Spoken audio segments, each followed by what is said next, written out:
ഇറാനിൽ നിന്നുള്ള പെട്രോളിയം ഉൽപ്പന്നങ്ങൾ, പെട്രോ കെമിക്കൽ എന്നിവയുടെ വ്യാപാരത്തിൽ ഏർപ്പെട്ടതിന് ഇന്ത്യയിൽ നിന്നുള്ള 6 കമ്പനികൾ ഉൾപ്പെടെ 20 സ്ഥാപനങ്ങൾക്ക് അമേരിക്ക ഉപരോധം ഏർപ്പെടുത്തിയത് ആഗോള വ്യാപാര രംഗത്തും രാഷ്ട്രീയ തലത്തിലും വലിയ ചർച്ചകൾക്ക് വഴിയൊരുക്കിയിരിക്കുകയാണ്.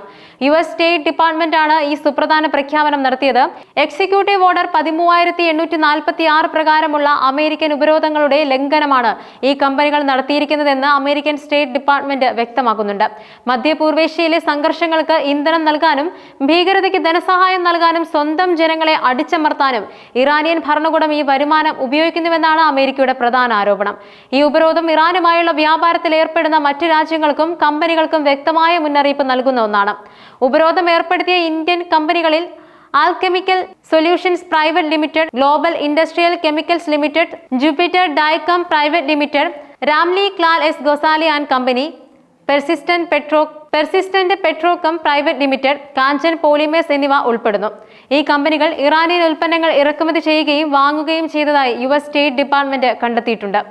ഈ നീക്കം ഇന്ത്യയും അമേരിക്കയും തമ്മിലുള്ള വ്യാപാര ബന്ധങ്ങളെയും നയതന്ത്ര ബന്ധങ്ങളെയും എങ്ങനെയെല്ലാം ബാധിക്കുമെന്നത് ഇപ്പോൾ ഏറെ ശ്രദ്ധയോടെ നിരീക്ഷിക്കപ്പെടുകയാണ്. ആൽകെമിക്കൽ സൊല്യൂഷൻസ് പ്രൈവറ്റ് ലിമിറ്റഡിനെതിരെയുള്ള പ്രധാന ആരോപണം 2024 ജനുവരി മുതൽ ഡിസംബർ വരെയുള്ള കാലയളവിൽ ഒന്നിലധികം കമ്പനികളിൽ നിന്നും $84 മില്യൺ വിലമതിക്കുന്ന ഇറാനിയൻ പെട്രോ കെമിക്കൽ ഉൽപ്പന്നങ്ങൾ ഇറക്കുമതി ചെയ്യുകയും വാങ്ങുകയും ചെയ്തു എന്നതാണ്.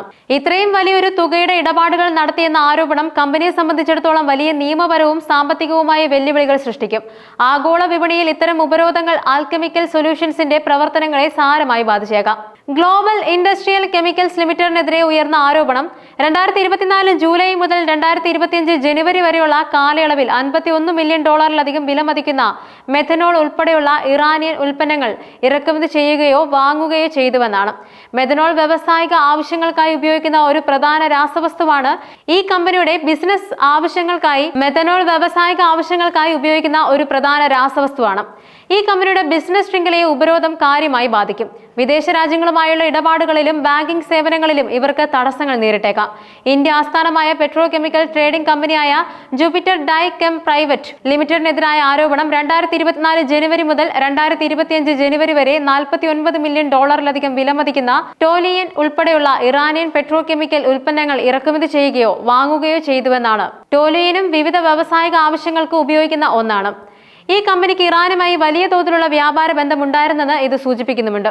മറ്റൊരു പെട്രോ കെമിക്കൽ കമ്പനിയായ രാംലി ക്ലാൽ എസ് ഗൊസാലിയ ആൻഡ് കമ്പനി 2024 ജനുവരി മുതൽ 2025 ജനുവരി വരെ മെഥനോൾ, ടോലുയൻ എന്നിവ ഉൾപ്പെടെ $22 മില്യൺ വിലമതിക്കുന്ന ഇറാനിയൻ ഉൽപ്പന്നങ്ങൾ കൈകാര്യം ചെയ്തതായി ആരോപിക്കപ്പെടുന്നു. ഈ കമ്പനികളുടെ എല്ലാം ഇറാനുമായുള്ള വ്യാപാരം അമേരിക്കൻ നിയമങ്ങളെ ലംഘിച്ചു എന്നതാണ് US സ്റ്റേറ്റ് ഡിപ്പാർട്ട്മെന്റ് ചൂണ്ടിക്കാട്ടുന്നത്. Persistent Petrochem private limited 2024 October മുതൽ 2024 ഡിസംബർ വരെയുള്ള തീയതികളിൽ UAE ആസ്ഥാനമായുള്ള ചരക്ക് വ്യാപാര കമ്പനിയായ ബാബ് അൽ ബർഷ ഉൾപ്പെടെ ഒന്നിലധികം കമ്പനികളിൽ നിന്നും ഏകദേശം $14 മില്യൺ മെഥനോൾ പോലുള്ള ഇറാനിയൻ പെട്രോ കെമിക്കൽസ് അടങ്ങിയ ഷിപ്മെന്റുകൾ ഇറക്കുമതി ചെയ്തതായി കണ്ടെത്തിയിട്ടുണ്ട്.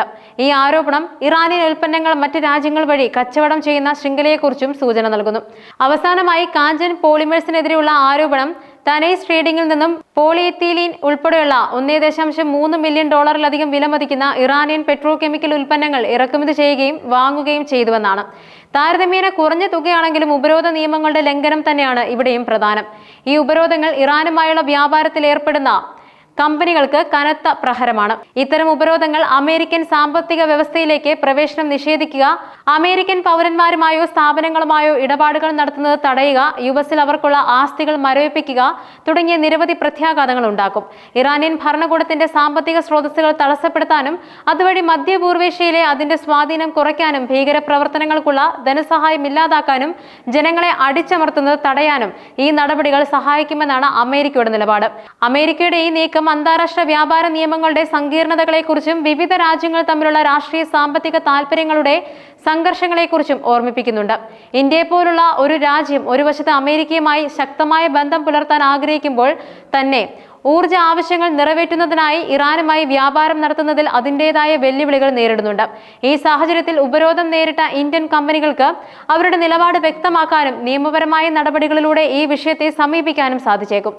ഈ വിഷയം ഇന്ത്യ-US ബന്ധങ്ങളിൽ എങ്ങനെ പ്രതിഫലിക്കുമെന്നും ഈ കമ്പനികൾക്ക് എന്ത് നിയമപരമായ പ്രതിരോധമാണ് സ്വീകരിക്കാൻ കഴിയുകയെന്നും ആഗോള എണ്ണ വിപണിയിലും പെട്രോകെമിക്കൽ മേഖലയിലും ഇത് എന്ത് മാറ്റങ്ങൾ വരുത്തുമെന്നും ഉറ്റുനോക്കുകയാണ് ലോകം.